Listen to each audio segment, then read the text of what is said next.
우리가 예수 그리스도를 믿음으로 하나님께 받은 구원의 은혜가 있습니다. 그 하나님께 받은 구원의 은혜는 한 가지입니다. 그러나 시제를 따라 조금 구분을 하면 세 가지로 구분하여 구원의 은혜를 말할 수 있습니다. 첫째는 과거 죄의 형벌로부터 구원을 받았습니다. 그러므로 우리에게는 죄의 형벌이 있다 없다? 없다. 이것을 가리켜서 우리는 신학적인 용어로 칭의라 그래요. 우리가 예수 그리스도를 믿음으로 말미암아 의롭다고 하는 칭의를 입었다 이 말입니다. 그래서 우리에게는 죄에 대한 형벌이 없는 것입니다. 두 번째는 현재, 지금 현재 우리는 죄의 권세로부터 구원을 받았습니다. 그러므로 이 죄의 권세로부터 구원을 받았다 하는 것을 신학적인 용어로 표현하면 이것을 성화라고 표현합니다. 그래서 우리는 지금 어떤 과정에 있다? 성화의 과정에 있다 이 말이야. 그래서 성경에 보면 너희 구원을 두렵고 떨림으로 이루라고 하는 것은 현재 우리의 성화를 두려움으로 떨림으로 이루어 가라 이 말입니다.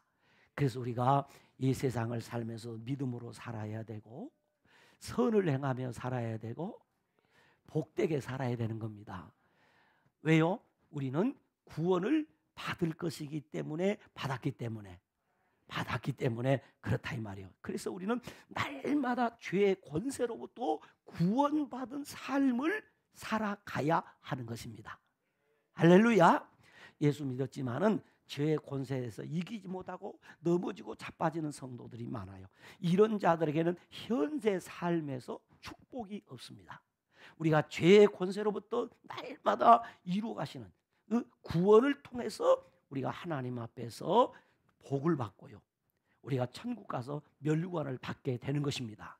그런데 우리의 싸움은 혈과 육의 싸움이 아니라 영적 싸움인데 예수님이 이미 다 이겨놓았기 때문에 예수님의 이름으로 우리가 이 죄의 권세와의 싸움에서 이기게 되는 것입니다.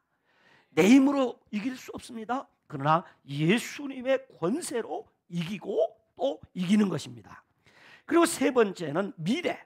우리가 미래에 받을 구원이 있는데 그것은 죄의 존재로부터 구원이다. 죄의 존재로부터 구원. 다시 말하면 이것을 우리는 신학적인 용어로 영화라고 해요. 그래서 이제는 완전히 죄와는 상관이 없는 상태에 우리가 이르게 되는 것입니다. 그때를 우리는 영화의 상태라 그래요. 그래서 이러한 하나님의 은혜가 우리에게 있는데 이것을 우리가 잘 구분하지 못하니까 우리가 구원받았다, 그런데 구원에 대한 실감을 하지 못할 수가 있어요. 왜냐하면 날마다 내가 삶의 현장에서 무너지고 자빠지는 모습을 볼 때 그렇다 이 말이에요. 그러나 하나님이 우리가 예수를 믿을 때 우리를 의롭다고 해주셨습니다. 그래서 우리는 의인입니다. 의인인데 이 희한한 의인입니다. 죄 짓는 의인입니다. 이 말은 무슨 말이냐면 부자인데 돈 없는 부자. 그렇죠? 부자는 부자예요. 그런데 돈이 없어요. 참 부자인데 쓸 돈이 없어가지고 구걸하고 다녀서 되겠습니까? 우리는 의롭게 되었는데 이제 그 부를 누리는 것이 뭐냐? 현재 구원. 죄의 권세로부터 이기며 사는 것이죠. 그래서 우리에게 말씀이 필요하고 그래서 우리에게 기도가 필요한 것이에요. 그러니까 말씀과 기도가 없이는 죄의 이미 주님이 다 이겨놓은 싸움에서 우리는 판판이 깨지는 거예요.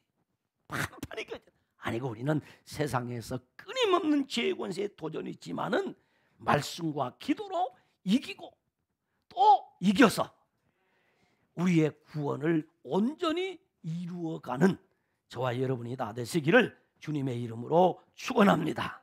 이 세 가지 칭의와 성화와 영화의 구원, 이것은 하나님께서 우리에게 베풀어 주신 세 가지 구원의 은혜입니다. 그래서 이 하나님의 구원의 은혜를 통해서 우리가 어떻게 되냐? 점점점 온전해지는 것입니다.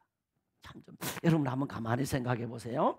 지난 10개월 동안 여러분의 믿음이 자랐습니까? 쫄아들었습니까? 여러분의 신앙 인격이 좀 달라졌습니까? 그 모양 그 꼴입니까? 한번 가만히 생각해 보세요. 제가 이 설교를 준비하고 또 이렇게 마무리하면서 생각해 봤어요. 나는 어떤가 하는 것을 생각해 봅니다. 지난날 돌이켜 보니까 정말 하나님의 은혜는 놀랍고 놀라웠습니다. 하나님이 내가 그렇게 살지 못하는데도 조금씩 빚어가셔서 많이 성장되어진 모습을 내가 볼 수 있었습니다. 저와 여러분이 하나님의 그 은혜가 헛되지 않도록 더욱 믿음이 성숙되어지고 인격이 성숙되어지는 여러분 다 되시기를 주님의 이름으로 축원합니다. 그래서 오늘은 우리는 본문 말씀을 통해서 하나님께서 자기 백성을 향한 그 구원의 계획과 그 구원 계획의 성취 과정을 우리는 한번 보기를 원합니다. 어떻게 하나님이 그들을 구원 계획을 하셨고 또 그 구원 계획을 어떻게 성취해 가는가를 보고 싶습니다. 첫째는 하나님께서는 모세에게 내 조상의 하나님이라 라고 자기를 계시해 주셨어요. 자기를 보여주신 거예요. 나는 내 조상의 하나님이다 하고 하나님을 보여주셨단 말이죠. 오늘 읽은 성경 본문 6절에 보면 이렇게 기록해 놓았습니다. 우리 성경을 같이 한번 읽습니다. 본문 6절입니다. 시작. 또 이르시되 나는 내 조상의 하나님이니 아브라함의 하나님, 이삭의 하나님, 야곱의 하나님이니라. 모세가 하나님 배웠기를 두려워하여 얼굴을 가리매. 그래서 놀라운 이야기입니다. 떨기나무 불꽃 가운데 임재하신 하나님께서 하나님의 임재하신 모습을 보려고 불꽃 가까이에 오는 모세를 보시고 모세야 모세야 라고 부르셨어요. 여기 중요한 비밀이 있어요. 하나님이 모세를 만나려고, 모세를 부르려고, 모세를 쓰시려고 떨기나무 불꽃 가운데 다 임재하셨어요. 그런데 모세가 아무런 관심도 보이지 않고 고개를 팩 돌리고 갔다면 어떻게 되겠어요? 거기 임재하신 하나님께서 모세의 마음을 지금 이끌고 있습니다. 너 이리 와라. 보이지 아니하는 하나님의 손길이 모세의 마음을 꽉 붙들고 떨기나무 불꽃으로 인도하는 거예요. 여러분 가만히 생각해 보세요. 내가 어려움을 당하고 고난을 당할 때에 하나님이 내 마음을 꽉 붙들어서 예배의 자리로, 기도의 자리로, 말씀의 자리로, 축복의 자리로 인도하시는 모세의 마음을 지금 불꽃 가운데 임재하신 하나님이 이끌고 있어요. 제가 누차 설명했습니다. 내가 하나님 앞에 부르짖었더니 하나님이 찾아오신 것이 아니고 찾아오신 하나님이 나를 기도의 자리로 이끄신단 말이야. 아멘. 얼마나 감사합니까?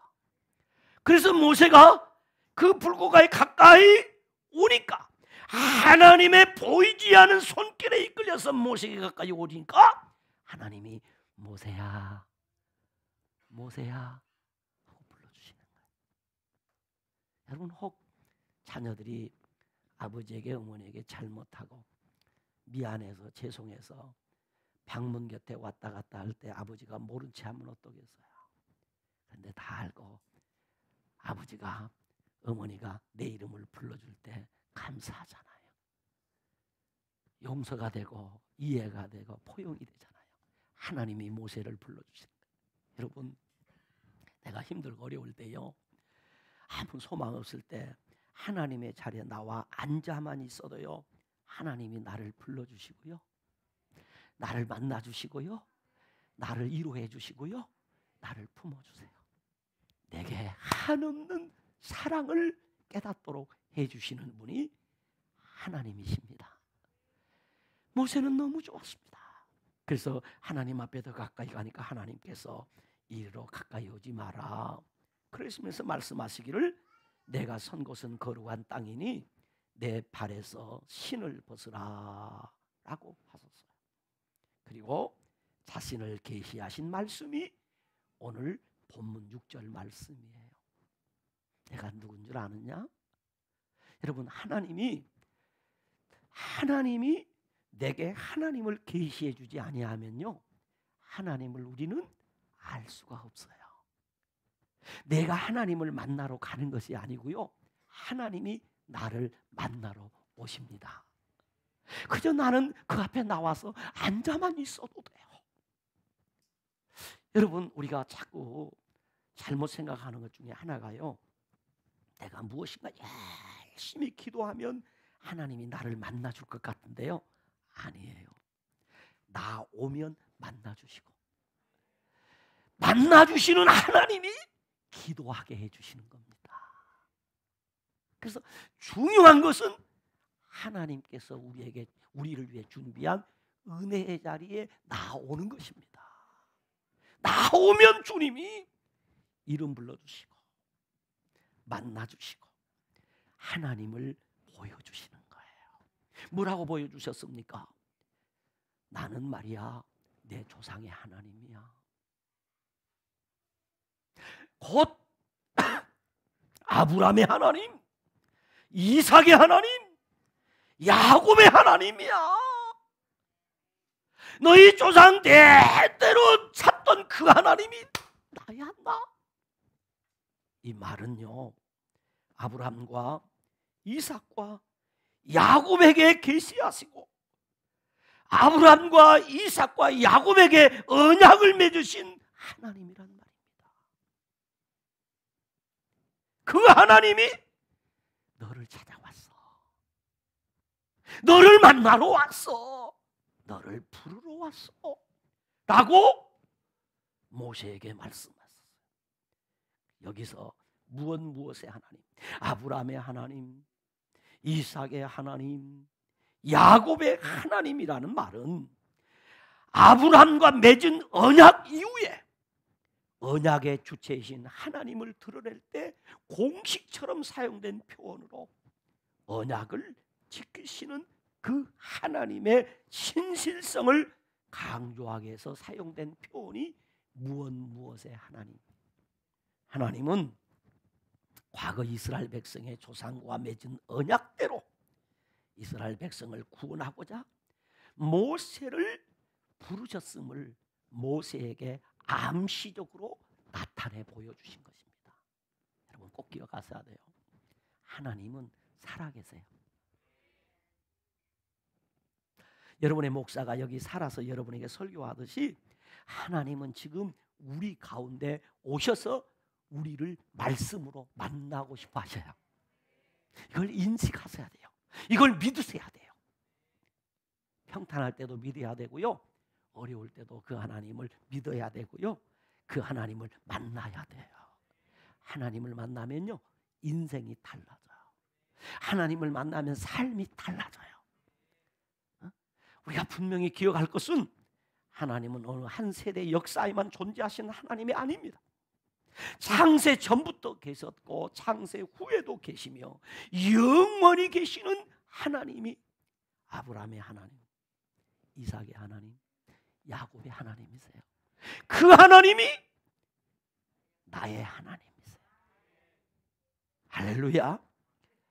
그 하나님께서는 시대마다 하나님의 구원 계획, 다시 말하면 하나님의 구속사를 성취하기 위해서 하나님이 선택한 사람을 부르셔서 하나님의 뜻을 말씀해 주시고, 그리고 하나님의 뜻을 보여주시고 능력을 주시고 지혜를 주시고 인도하셔서 마침내 하나님의 구속사를 이루어 가시는 거란 말이에요. 그 구속사를 이루어가서 그 구속사를 이루어가는 과정 속에 저와 여러분이 하나님의 손에 붙들려 아름답게 쓰임받는 그런 복이 있기를 주님의 이름으로 축원합니다. 그러므로 하나님을 사랑하고 섬기며 간절히 찾는 자에게 아브라함과 이삭과 야곱의 하나님이 바로 나의 하나님 되심을 알게 해주시고 믿어지는 은혜를 주시는 겁니다. 여러분, 내가 지금 하나님을 아는데 그 하나님이 아브라함의 하나님, 이삭의 하나님, 야곱의 하나님이 바로 나의 하나님이 되심을 알고 그 하나님이 믿어지는 은혜는 은혜 중에 최고의 은혜인 줄로 믿습니다. 그 은혜를 우리 하나님이 주신단 말이에요. 모세는 그 은혜를 받았습니다. 누가 그 은혜를 받았다고요? 모세가 그 은혜를 받았어요. 낙심했어요. 삶의 의미가 사라져 버렸어요. 소망이 없어요. 꿈도 사라졌어요. 그저 광야에서 양이나 치다가 내 양도 아니니 뭐 재산 관리를 어떻게 할까 고민도 없습니다. 내 것이 아닌데요. 그저 날마다 다람쥐 쳇바퀴 돌듯이 매일 양떼 몰고 와서 풀이나 뜯기다가 저녁이 되면 돌아오는 것이 모세의 일상적 삶이었습니다. 그런데 하나님은 모세가 꾸었던 꿈을 기억하고 계시는 거예요. 모세의 꿈 속에 하나님의 꿈을 담으셨어요. 모세의 꿈 속에 하나님의 꿈을 담아가지고 지금 하나님이 모세를 찾아오셨어요. 놀랍잖아요. 모세의 꿈속에 하나님의 꿈을 담아서 모세를 찾아오셔서 모세에게 은혜를 베풀어주셨어요. 모세를 만나주셨어요. 그래서 본문에 보면 하나님을 만난 모세의 모습이 나옵니다. 모세가 하나님을 배웁기를 뭐하여? 두려워하여. 모세가 하나님을 배웠단 말은 하나님을 뭐 했단 얘기예요? 만났다는 거예요. 하나님을 만났습니다. 하나님을 만나고 보니 하나님이 어떤 분인가를 알았습니다.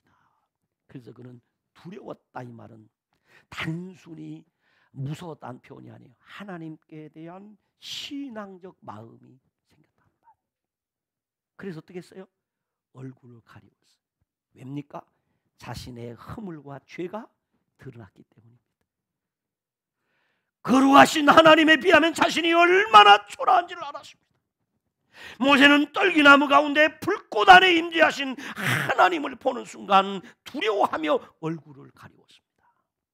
여러분, 우리는 하나님을 만나야 합니다. 하나님을 만나는 체험을 해야 됩니다. 그러면 달라져요. 얼굴을 가렸습니다. 왜냐하면 당시 히브리인들은 부정한 인간이 거룩하시고 공의로우신 하나님을 대면하면 죽는다고 믿었기 때문입니다. 그래서 에스겔도 다니엘도 하나님을 만나 뵈었을 때 하나님의 영광의 형상 앞에 엎드려 죽은 자같이 되었던 것입니다. 우리 역시 죄인의 모습으로는 하나님 앞에 설 수 없음을 알아야 합니다. 그래서 베드로와 같이 주여 나를 떠나소서, 나는 죄인이로소이다 라는 회개의 고백이 필요한 것입니다. 나는 부족합니다. 사실 우리가 하나님 앞에 엎드려서 이것 주세요 저것 주세요 라는 기도를 많이 하는데 그것보다는 하나님 나는 부족합니다. 나는 연약합니다. 나는 죄를 지었습니다 라고 자신의 연약과 자신의 죄와 허물을 인정하고 하나님 앞에 고백하는 그런 자들에게 하나님은 긍휼을 베풀었어요. 하나님은 다시 일으켜 세워주십니다. 그리고 시편 기자처럼 여호와여 주의 얼굴을 들어 우리에게 비추소서. 주께서 내 마음에 두신 기쁨은 그들의 곡식과 새 포도주가 풍성할 때보다 더하니이다 라는 찬송을 부르게 해 주십니다. 하나님을 만나면 하나님이 얼마나 좋은 줄 알아요. 세상에 그 어떤 것보다도 하나님이면 만족합니다. 그러므로 성도는 하나님을 만나는 체험을 해야 됩니다. 성도는 하나님을 만나는 체험. 하나님, 나도 인격적으로 하나님을 만나고 싶습니다. 하나님, 나를 만나 주시옵소서. 그 만남의 장소가 필요하고 만남의 시간이 필요하더라 이 말입니다. 하나님은 모세를 자기 계시를 통해서 만나 주셨어요. 두 번째는 하나님은 자기 백성을 위해서 일하고 계시다고 하셨습니다. 하나님은 자기 백성을 위하여 일하신다고 하셨어요. 오늘 본문 7절 8절을 한번 같이 읽어보십니다. 같이 읽습니다. 시작. 여호와께서 이르시되 내가 애굽에 있는 내 백성의 고통을 분명히 보고 그들이 그들의 감독자로 말미암아 부르짖음을 듣고 그 근심을 알고 내가 내려가서 그들을 애굽의 내 손에서 건져내고 그들을 그 땅에서 인도하여 아름답고 광대한 땅, 젖과 꿀이 흐르는 땅, 곧 가나안 족속, 헷 족속, 아모리 족속, 브리스 족속, 히 족속, 여부스 족속의 지방에 데려가려 하노라라고 했습니다. 여기 본문은요. 본문 이 출애굽기 3장 7절로 8절 말씀은 출애굽기서의 핵심 구절입니다. 이 7절 8절 말씀에 출애굽기가 다 담겨 있어요. 이 말씀의 핵심은 하나님은 오늘 또 일하고 계신다 이 말이에요. 하나님의 일하는 모습을 지금 동사를 통해서 보면은 아주 하나님이 바쁘십니다. 바쁘게 일하고, 그래서 반복해서 지금 동사가 나타나고 있어요. 첫째 보면 내가 애굽에 있는 내 백성의 고통을 분명히 뭐하고 있다? 보고 계신다. 이스라엘 백성들이, 애굽에 있는 백성들이 고통 가운데 있는 것을 하나님이 뭐하고 계신다? 보고 계신다. 그렇다면 그 하나님이 누구를 보고 계실까요? 나를 보고, 예배 드리는 모습을 보고 있어요. 하나님이 지금 보고 있어요. 졸고 앉아 있을까요? 하나님이 보고 계십니다. 내가 잘할 때만 보는 것이 아니라 못할 때도 보고 계시고, 내가 행복할 때만 보고 계신 것이 아니라 내가 고통 중에 있을 때도 보고 계세요. 그랬으면 좋겠어요. 하나님에 대해서 좀 우리가 더 깊이 알았으면 좋겠습니다. 내가 믿는 하나님은 전능하십니다. 그래서 우리는 무능하기 때문에 못하는 일이 할 수 있는 일보다 더 많아요. 여러분이 못하는 일, 그것 하나님은 하실 수 있습니다. 그런데 그분이, 그 전능하신 분이 지금 뭐하고 계시냐? 나를 보고 계세요. 나를 보고 계세요. 두 번째를 보면 그들이 그들의 감독자로 말미암아 부르짖음을 뭐하고 계신다? 듣고 계신다. 부르짖음을 듣고 계신. 세 번째는 그 근심을 뭐 하신다? 알고 계신다.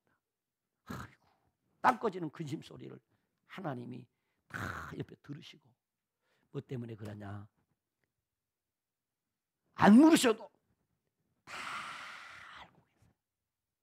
누가 내 속을 아느냐고요?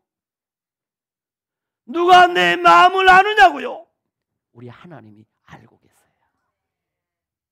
알고 계세요. 또 오늘 본문에 보니까 알고만 있으면 뭐합니까? 듣고만 있으면 뭐합니까? 보고만 있으면 뭐하십니까? 그 다음에 내가 내려가서 찾아오신단 말이에요. 우리를 찾아오세요. 여러분을 찾아오세요. 그 다음에 그들을 애굽의 손에서 건져낸다. 어려움에서 건져내 주신다.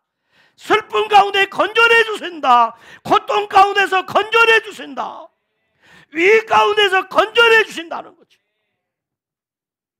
그리고 건져냈으니까 네 맘대로 살아라 그러지 않고, 여섯 번째는 그들을 그 땅에서 뭐하여? 인도하여. 매일매일 하나님이 저와 여러분의 걸음을 뭐하고 계신다? 인도하고 계신다.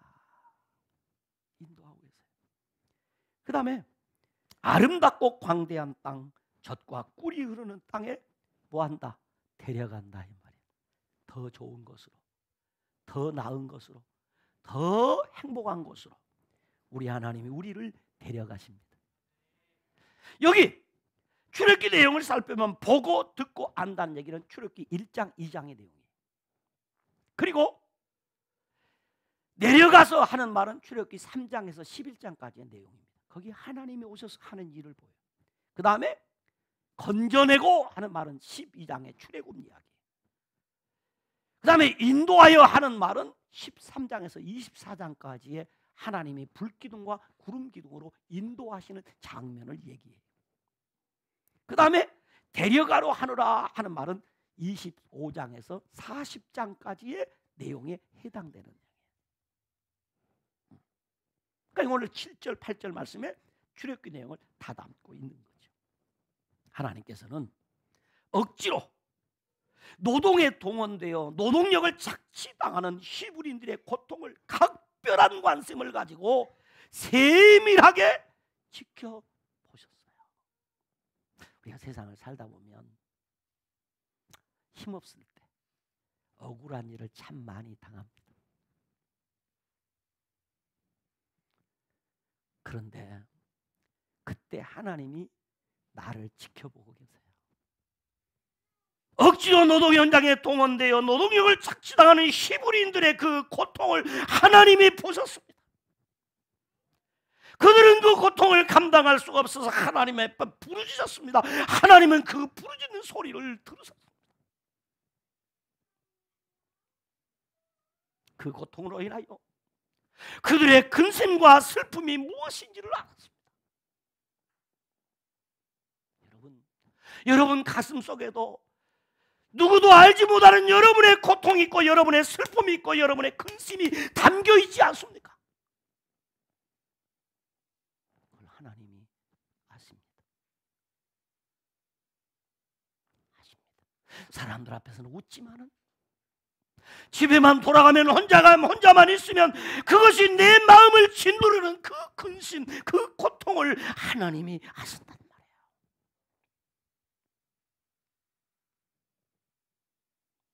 하나님은 거기서 건져내시려고 찾아오십니다.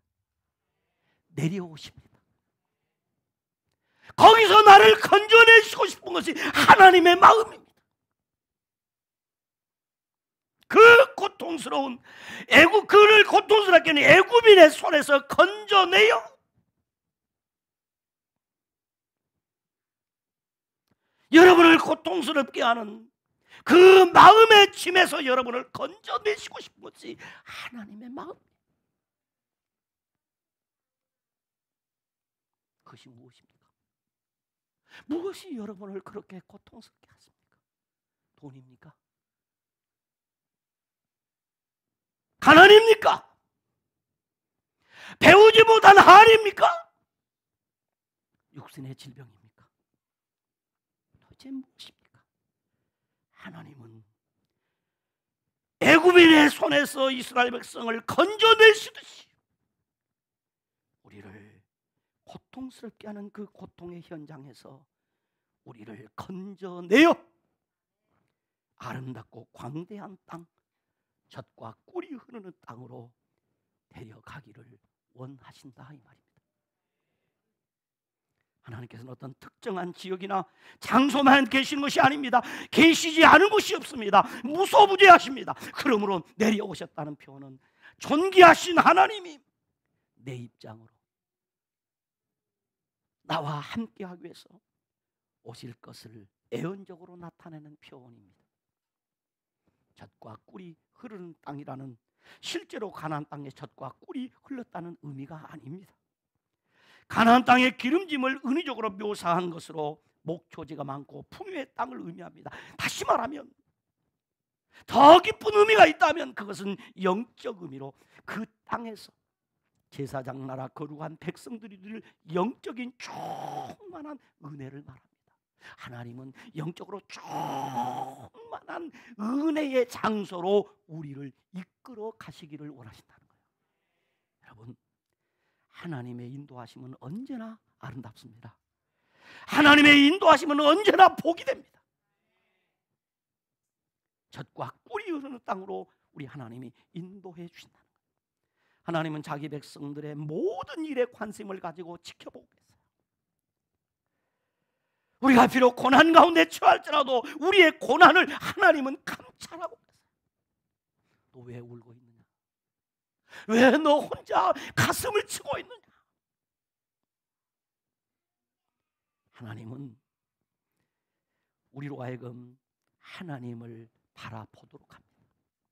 하나님을 바라보므로 그 고난의 현장에서 기쁨을 누릴 수 있도록 하시는 분이 우리 하나님이심을 믿어야 합니다.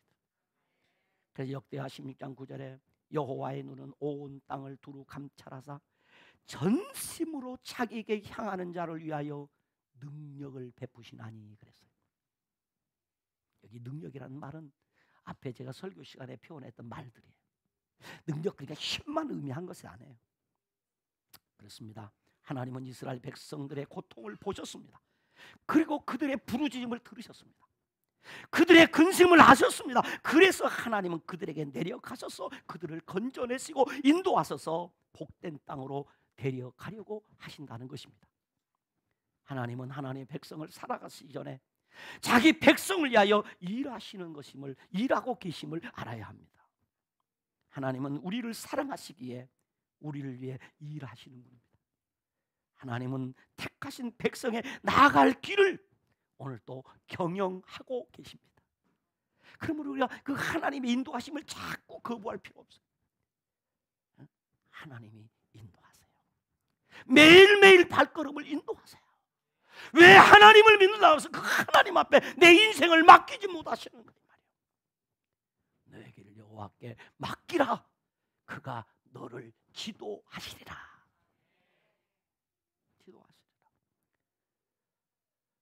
하나님이 백성의 고통을 보시고 부르짖음을 들으시며 근심을 하셨어요. 자기 백성들의 부르짖음을 외면하지 않으셨어요.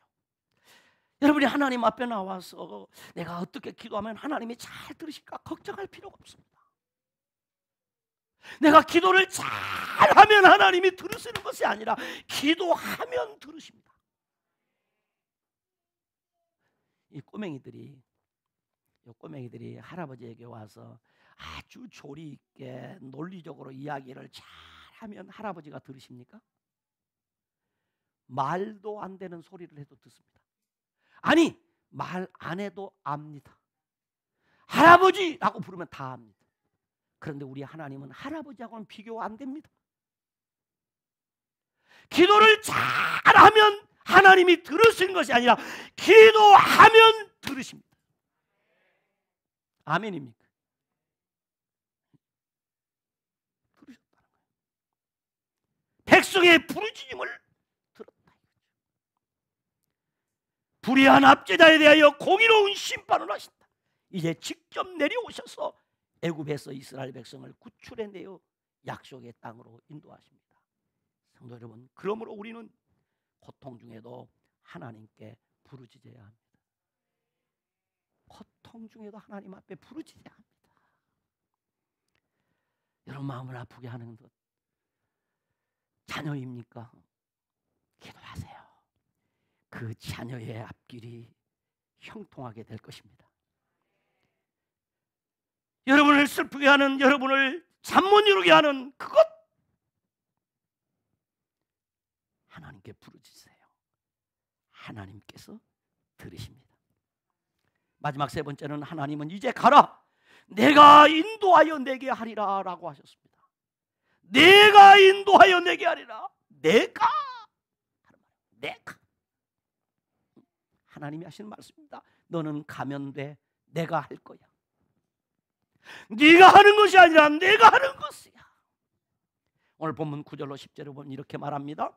같이 읽습니다. 시작. 이제 가라. 이스라엘 자손의 부르짖음이 내게 달하고 애굽 사람이 그들을 괴롭히는 학대도 내가 보았으니 이제 내가 너를 바로에게 보내어 너에게 내 백성 이스라엘 자손을 애굽에서 인도하여 내게 하리라.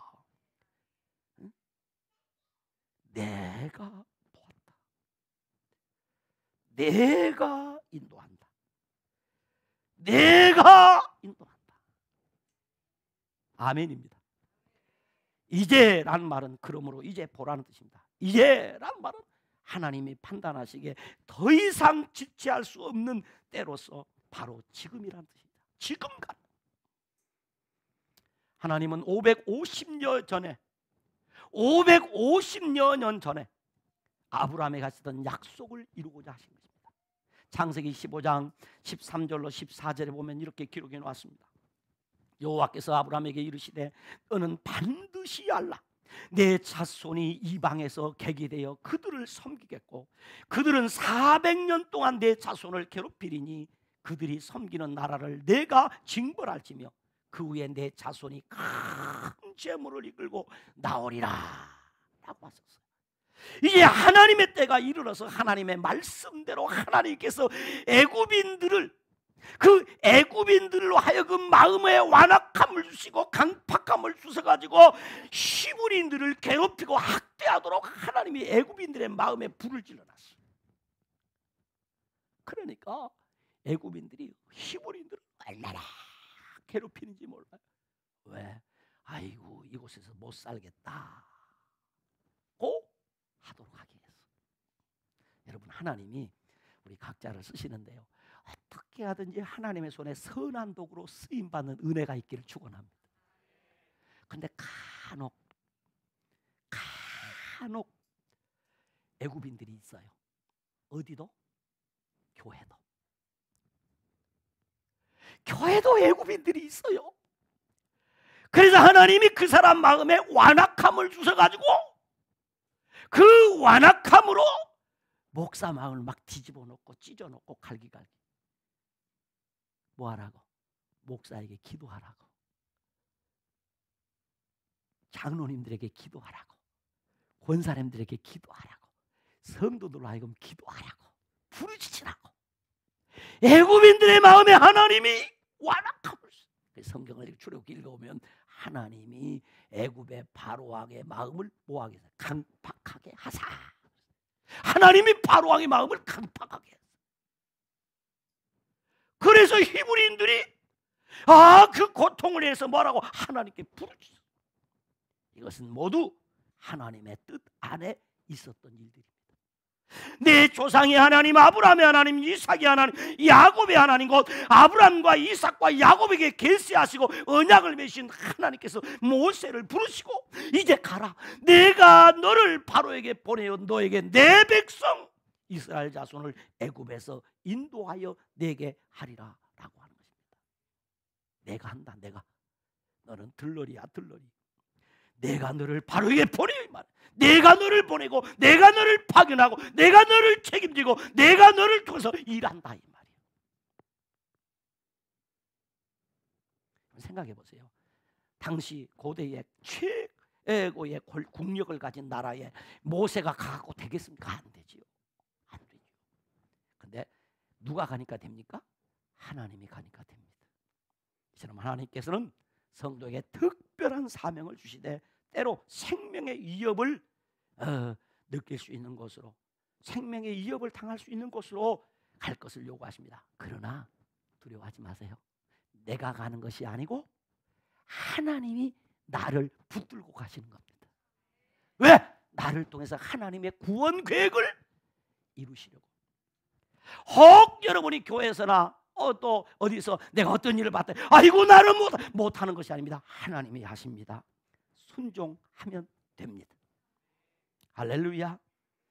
사랑하는 성도 여러분, 떨기나무 불꽃 가운데 인자하신 조상의 하나님, 아브라함의 하나님, 이삭의 하나님, 야곱의 하나님, 곧 우리들의 하나님은 나의 하나님이 되십니다. 이스라엘 백성의 고통을 보고 부르짖음을 듣고 그 근심을 알고 직접 내려오셔서 건져내어 인도하고 젖과 꿀이 흐르는 땅으로, 축복의 땅으로 데려가시는 하나님은 오늘도 우리 가운데 계십니다. 우리를 인도하고 계십니다. 우리의 구원을 이루어 가시고 계십니다. 젖과 꿀이 흐르는 땅 곧 천국으로 인도하고 계십니다. 그렇다면 이스라엘 백성들이 고통 가운데 한 일이 무엇입니까? 그들이 한 일이 무엇입니까? 출애굽기 2장 23절로 25절에 보니까 이렇게 기록합니다. 열애 후에 애굽 왕은 죽었고 이스라엘 자손은 고된 노동으로 말미암아 탄식하며 부르짖으니, 고된 노동으로 말미암아 부르짖는 소리가 하나님께 상달된지라. 고된 노동으로 말미암아 부르짖는 소리가 하나님께 상달된지라. 하나님이 그들의 고통 소리를 들으시고 하나님이 아브라함과 이삭과 야곱에게 세운 그의 언약을 기억하사 하나님이 이스라엘 자손을 돌보셨고 하나님이 그들을 기억하셨더라 라고 했습니다. 그러므로 고통 중에도 성도는 부르짖어 기도해야 합니다. 그러므로 성도는 고통 중에도 부르짖어 기도해야 합니다. 기도합니다. 하나님, 그렇습니다. 주신 말씀이 답입니다. 주신 말씀이 답인 것으로 알았습니다. 내 인생에 어떤 어려움이 있어도 어떤 이해할 수 없는 일을 만나도 하나님 앞에 부르짖는 일은 내가 해야 될 일임을 알았습니다. 이제 그리하며 살겠사오니 그리할 수 있는 믿음을 주시고 은혜를 허락하여 주시옵소서. 예수님 이름으로 기도드리옵나이다. 아멘.